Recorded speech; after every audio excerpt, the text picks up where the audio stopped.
वरना कई बार लोग कहते हैं बड़ी अच्छी जिंदगी जी लिया मैं, क्या हुआ, अल्लाह ने 5 बेटे दिए थे तो 5 मैंने बिजनेसमैन बना दिए, 3 प्लॉट छोड़े हैं, 4 मकान छोड़े हैं, बेटे सब अपने अपने पैरों पे खड़े हैं। ये कोई कामयाब जिंदगी है? कामयाब जिंदगी वो नहीं जिया जिसने अपने पीछे बिल्डिंग मकान छोड़े हैं। कामयाब जिंदगी वो जिया है जिसने अपने पीछे कुरान पढ़ने वाले छोड़े। मरने के बाद क्या चाहिए? बिरयानी बताओ, रसगुल्ले, एयर कंडीशन रूम, लग्जरी गाड़ियां? नहीं ना, सिर्फ एक ही चीज चाहिए और वो है रब की रजा। यही चाहिए ना मरने के बाद। तो ये कब मिलेगी? जब हम अपने बेटों को कुरान दे करके जाएंगे, अपने बेटों को दीन से जोड़ करके जाएंगे। जब हम कब्र में लेटे होंगे, ये भी बड़ा मसला हज़रत, ये भी बड़ा मसला। मरे कोई भी नमाज पढ़ाने के लिए मुफ्ती साहब को ही बुलाया जाए, अच्छी बात है, पढ़वाओ, लेकिन वजह यह भी है हमने ये सोच रखा है दुनिया के हक खा जाओ, मुफ्ती साहब से नमाज पढ़वा लेंगे, काम चल जाएगा। गले घोट दो गरीबों के, इन्हें बुलाएंगे, काम चल जाएगा। याद रखना प्यारे, किसी का हक खा के मरेगा, अल्लाह उस वक्त तक जन्नत नहीं देगा जब तक तुझसे उस मजलूम का पूरा हिसाब नहीं लेगा। मैं इस बात का इनकार नहीं करता कि नमाज जनाजा अच्छा आदमी ना पढ़ाए, पढ़वाओ अच्छे आदमी से, लेकिन इतना जरूर कर जा ताकि नमाजियों की सफ में तेरा कुरान पढ़ने वाला बेटा भी खड़ा हो। जानते हो हजरत, जानते हैं, मेरे ख्याल से कोरोना में एक दिन में सैकड़ों जनाजे हजरत ने पढ़ाए, 100 जनाजे एक दिन में हजरत ने पढ़ाए, जहां तक मुझे खबर हुई। तो हाँ, बहरहाल बताने वालों ने ज्यादा बताए, बहुत जनाजे पढ़ाए। लेकिन होता क्या था, आज भी होता है, जब मुसल्ले पे इमाम खड़ा होना, मुसल्ले पे इमाम खड़ा हो, वो पूछते नमाज पढ़ाई जाए, वो बीचा सफ में वो देख के कहता, तो आवाज पेड़ के नीचे से आ रही है, पढ़ाओ जी पढ़ाओ। हाँ? पूछा सफ में जाता, पढ़ाई जाए, कहता पढ़ाओ। इमाम साहब कहते हैं बेटा किधर है इसका? कहा यही तो बेटा है, नमाज में नहीं आया। कहता जी कपड़े ठीक नहीं है। उससे भी बड़ा कम नसीब कोई बेटा होगा जो बाप के जनाजे की नमाज में शामिल ना हो सके? सोचो तो सही, उससे बड़ा कम नसीब कौन होगा जो बाप की नमाज से जनाजा ना पढ़ सका? क्या करोगे सिर्फ दौलत दे करके? ये तुम्हारे जनाजे तक में शामिल नहीं होंगे। अगर चाहते हो ये जनाजों को कांधे दें, ये नमाज में खड़े हो, तुम्हारी मैयत को आके मिट्टी दें, तुम्हारी कब्र पे बैठ के कुरान पढ़ें, तो सिर्फ दुनिया की डिग्री न दे के जा, कुरान वाली डिग्री भी दे के चला जा। और ऐसा बना जा कि जब दुनिया छोड़ के आ जाए, ये कुरान लेके बैठ जाए और कहते अब्बा घबराने की जरूरत नहीं है, जिस दिन के लिए तूने कुरान पढ़ाया था वो दिन आ गया है, सब छोड़ के जा रहे हैं, लेकिन देख तेरा कुरान वाला बेटा तुझे छोड़ के नहीं गया।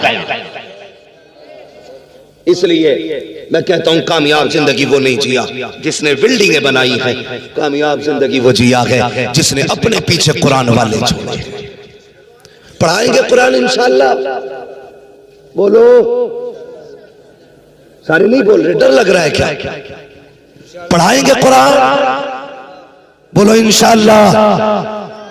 हाँ, और एक फायदा और बता दूं, कुछ जगहों पे कुरान पढ़ने वालों को तीजों में डबल हिस्सा भी मिला है। पढ़ाओगे कुरान है, कई बार तो कुरान डबल चक्कर में ना पारे लेके बैठ जा रहा और ऐसी उंगली चलाए जा रहा, 2 मुट्ठी मिलेंगे, 1.25 क्विंटल चने हो गए और कब्र में लट बराबर चल लिया। जबकि इतनी बड़ी फजीलत है कलमा शरीफ की, सही तरीके से तादाद मुकम्मल हो जाए, अल्लाह अपने करम से बख्श देता है, लेकिन चले भी ना पड़े जा रहे, वो भी हुआ है। होता क्या है ये भी सुने, जिन्हें कलमा दुरुस्त आता है वो कुरान लेके बैठ जाते हैं। और सही यह है कलमा ही उनका दुरुस्त होता है जिनको कुरान भी आता है, वरना ऐसा कलमा पढ़ रहा है दे पटक कर रहा है, हाँ, बजाय सवाब के गुनाह हो रहा है उसमें। तो सारे चनों में बैठ गए जाके, जिन्हें पारे आते थे वो कुरान लेके बैठ गए। मैं नहीं कहता कुरान में सवाब नहीं है, बहुत बड़ा सवाब है, लेकिन जब हमें कलमे की तादाद पूरी करनी है तो आज तो सारे लोग बैठ के कलमा पूरा कर लो। चनों में बैठ जाओ पढ़ने वाले भी सही, ताकि सही तरीके से कलमा मुकम्मल हो जाए, कलमे की तादाद पूरी हो जाए। लेकिन नहीं, अगर चने डबल देते हो तो सिंगल ही दिया करो, ताकि लोग लालच में उधर ना जाए। अक्सर हम देखते हैं कि बहुत कम तादाद ऐसी है जिन्हें सही तरीके से कुरान पढ़ना आता है। और मस्जिद से निकलेगा जिसे सुबहाना भी सही से याद नहीं है, वो फट से फतवा ठोक रहा है इमाम पे, हाँ, कि इनके पीछे नमाज ना हो रही जी, इनके पीछे ऐसा नहीं हो रहा, वैसा नहीं हो रहा। ये ना किया करो, जो पढ़ी अगर उसे बचाना है अपने गरिबान में झांका करो। जितने धुन से दूसरे के ऐप देखते हो उतने धुन से अपने ऐप देखा करो। जितनी कोशिश दूसरे की इस्लाह में करते हो अपनी इस्लाह में कोशिश किया करो। अगर ये अमल बना लिया कसम खुदा की मदीने वाला भी राजी हो जाएगा, काबे वाला भी राजी। दूसरे से ज्यादा अपनी इस्लाह की कोशिश करें, बच्चों को कुरान पढ़ाएं, दीन सिखाएं और बच्चों को मदरसों में दाखिल करें और साथ में दुनियावी तालीम भी दें। यह हक है हमारा, जरूरत है इस दौर की दुनियावी तालीम देना भी, लेकिन साथ में दीनी तालीम बहुत जरूरी है। इसलिए बच्चों को पढ़ाइए, इदारों का ताउन कीजिए। एक बात और कह जाऊं ताउन के हवाले से, बहुत गौर से मेरी बात सुने। हमारे यहाँ इंतकाल होता है ना तो सबसे पहला काम होता है कुरान की पेटी लाई जाती है। सबसे पहले कुरान की पेटी लाई जाती है, उस पर लिख दिया जाता बराए ईसाले सवाब फला मरहूम, ला के मस्जिद में रख दी। कहीं कहीं तो इतनी पेटी हो गई कि मुसल्ले तक आ गई। इतने पढ़ने वाले बस्ती में लोग नहीं जितने पारे बस मस्जिद में रखे हुए।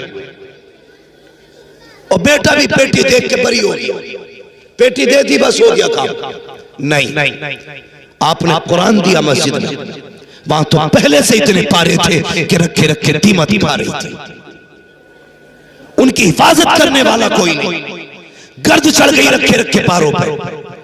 अगर अल्लाह तौफीक दे, बाप का इंतकाल हो, मैं इस मदरसे को देख के हैरत कर रहा हूं, खस्ता हाली देख रहा हूं, इसका कलर भी देख रहा हूं। हाँ, अपनी बिल्डिंगों के कलर देखो, फिर मदरसे का कलर देखो। मेरे घर का एक बल्ब फ्यूज हो जाए 12 घंटे बर्दाश्त नहीं होता है। अगले दिन सामने मिस्त्री खड़ा होगा, पानी छोड़ जाए नल, दरवाजे पे मिस्त्री खड़ा होगा, एक कुंजी टूट जाए तो खड़ा होगा बड़ाई दरवाजे पे, एक चीज बिल्कुल खराब हो जाए फौरन मिस्त्री आ जाता है। लेकिन ये इदारे हैं, दरवाजे उखड़ गए, महीने बीत गए, कोई देखने वाला नहीं है, बल्ब फ्यूज हो गया, बरसों बीत गए, कोई लगाने वाला नहीं है। और तुझसे किसने कह दिया खाली पेटी देने से तेरे बाप को जन्नत मिल जाएगी? अगर बाप को जन्नत दिलाना चाहता है आ पेटी ना ला, इन मदरसों में आ जा के बता तो सही। मौलवी किसी कुरान पढ़ने वाले के पास अगर कपड़े पुराने हैं मेरे बाप के नाम से उसे कपड़े दे दिए जाए। अगर कहीं पे पंखा नहीं है बाप के नाम से पंखा लगा दिया जाए। अगर मदरसे में फ्रिज नहीं है मेरी माँ के नाम से फ्रिज लगा दिया जाए। अगर मदरसे के अंदर कूलर नहीं है कुरान वालों के लिए कूलर लगा दिया जाए। दावे के साथ कहता हूँ जब तेरा दिया हुआ कूलर चलेगा उसकी ठंडी हवा आएगी, इधर हाफिज के सीने को हवा ठंडी करेगी, उधर अल्लाह कब्र में तेरे बाप की कब्र को ठंडा फरमाएगा।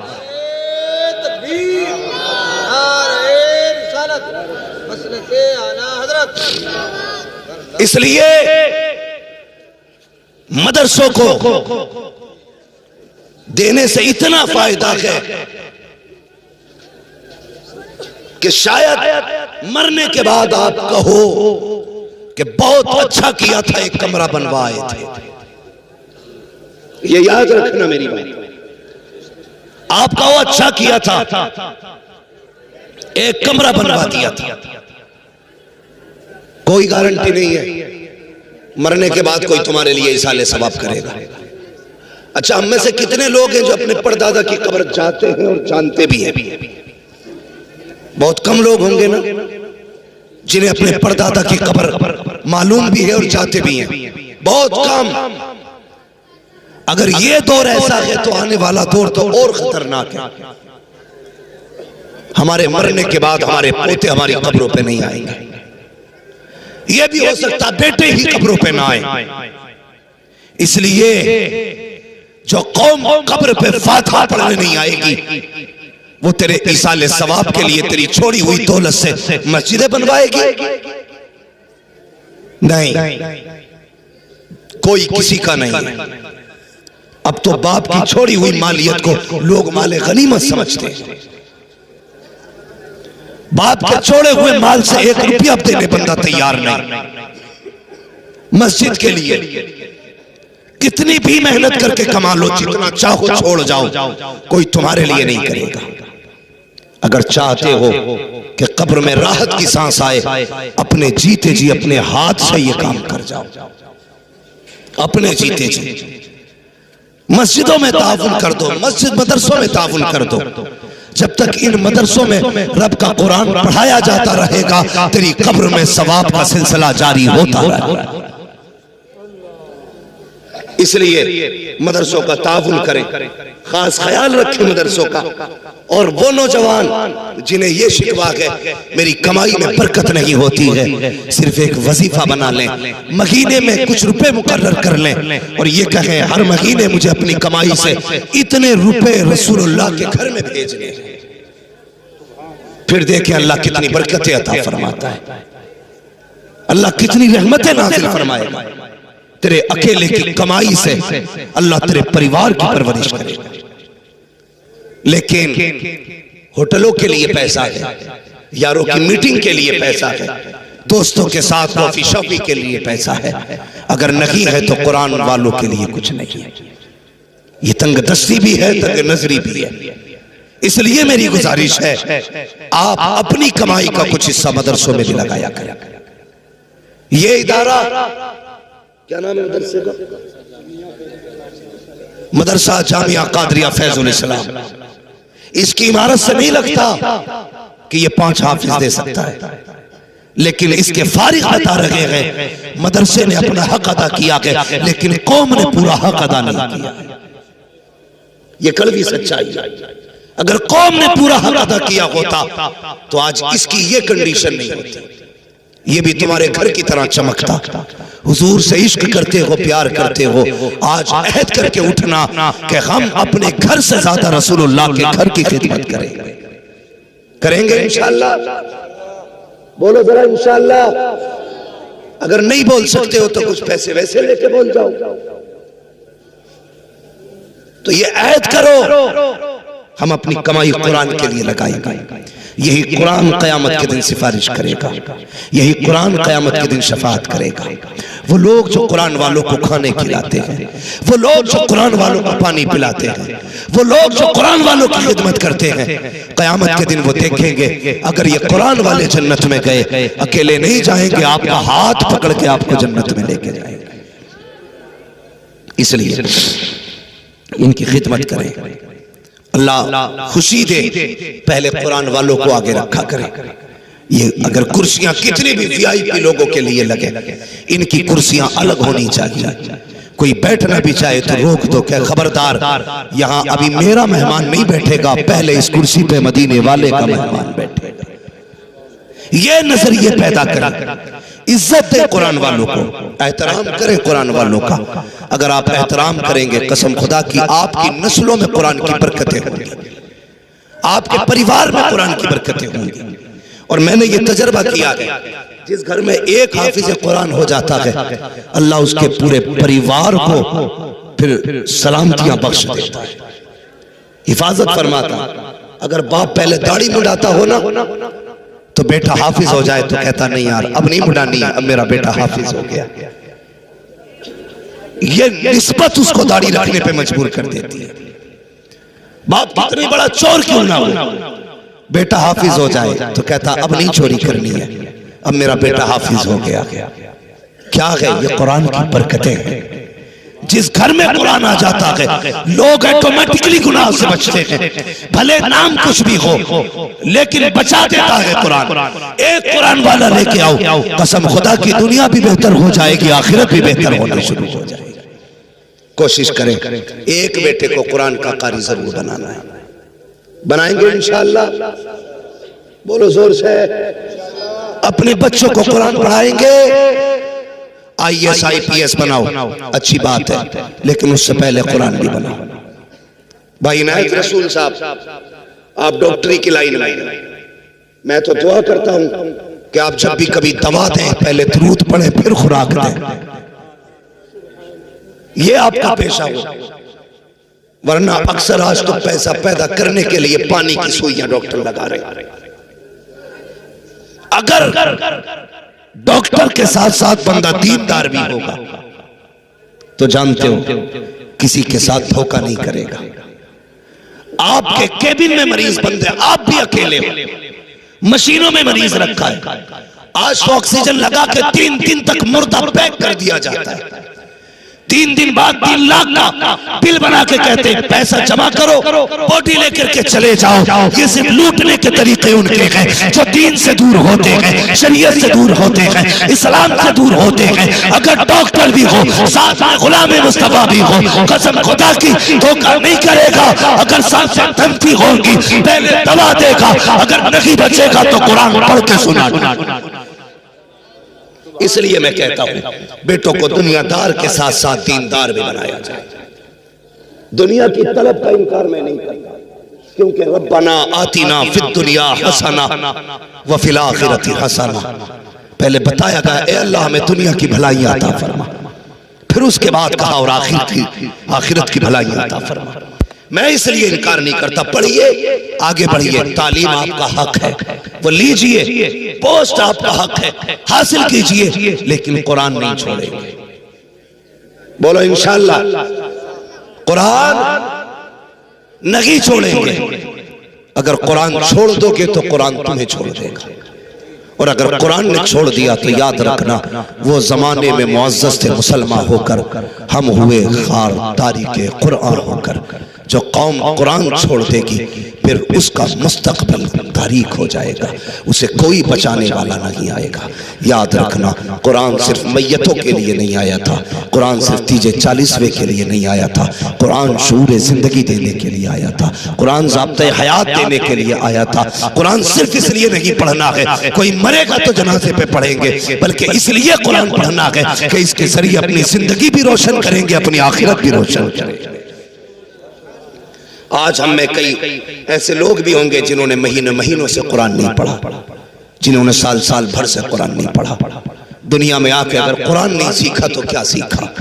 इसलिए जोर दे तालीम पे, कोशिश करें हम खुद भी कुरान पढ़ेंगे, अपने बच्चों को भी कुरान पढ़ाएंगे। फरमाया गया कुल हल यस्तविल लदीना यअलमूना वल्लदीना ला यअलमून, महबूब आप फरमा दीजिए जानने वाले और ना जानने वाले बराबर नहीं हो सकती, है ही नहीं बराबर। इसलिए कि इल्म रोशनी होती है और जहालत तारीकी होती है, रात और दिन कभी इकट्ठा नहीं होते हैं, अंधेरा उजाला कभी एक नहीं हो सकता है।